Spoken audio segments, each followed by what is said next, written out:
from 2016. Question 1. Are you a Liberal Green supporter? I am not a member of any political party, but I am a member of the Institute of Public Affairs, but not a representative of theirs. I'm an economic conservative with libertarian leanings. I differ with libertarians in that I favor zero tolerance on drugs, whereas they promote deregulation. 2.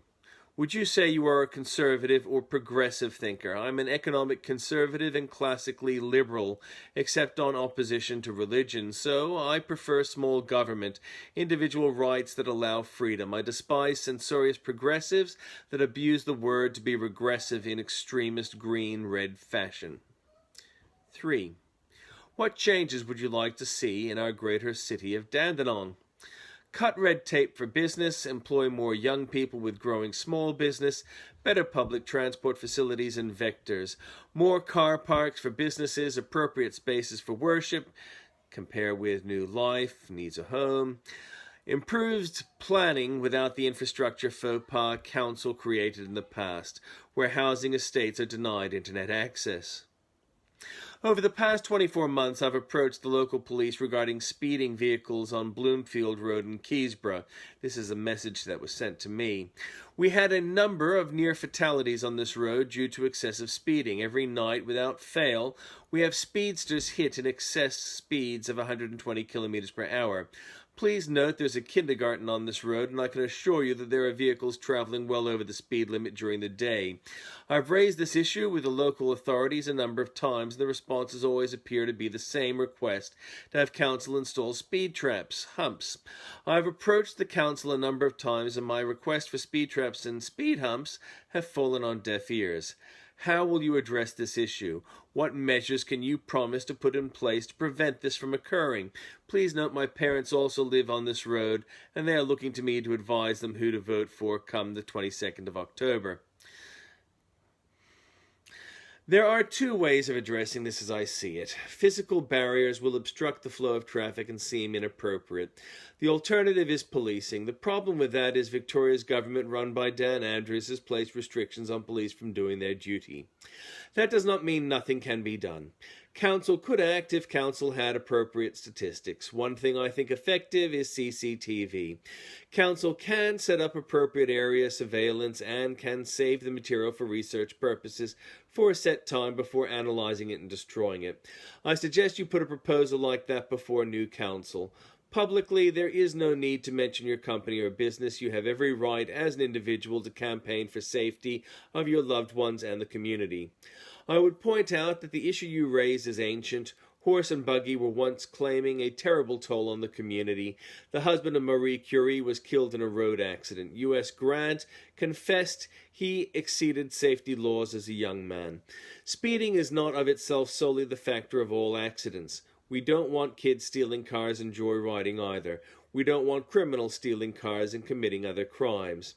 Even without CCTV, you can point to statistics referring to local collisions verified by police. You might need to access records using Freedom of Information laws. I wish you, your family, and your community well. A fitting collective noun for that crew, a monstrous regiment of women. They approved of female genital mutilation for cultural reasons. They approve of women stoned to death for cultural reasons. They approve of honor killings, and they turn a blind eye to women denied an education. They seek to undermine children with safe schools and blame good men for the actions of bad ones. Their choices get their children killed, and they are lauded for blaming others. The enormity of their choices. We don't need to have our Constitution divide us on race. The press have not got a good moderator that Hillary would accept. Liberals need competent policies which they can call their own. Let Hanson accept them or not, but the impediment is Malcolm Turnbull. He wants the lodestone he can end his career on.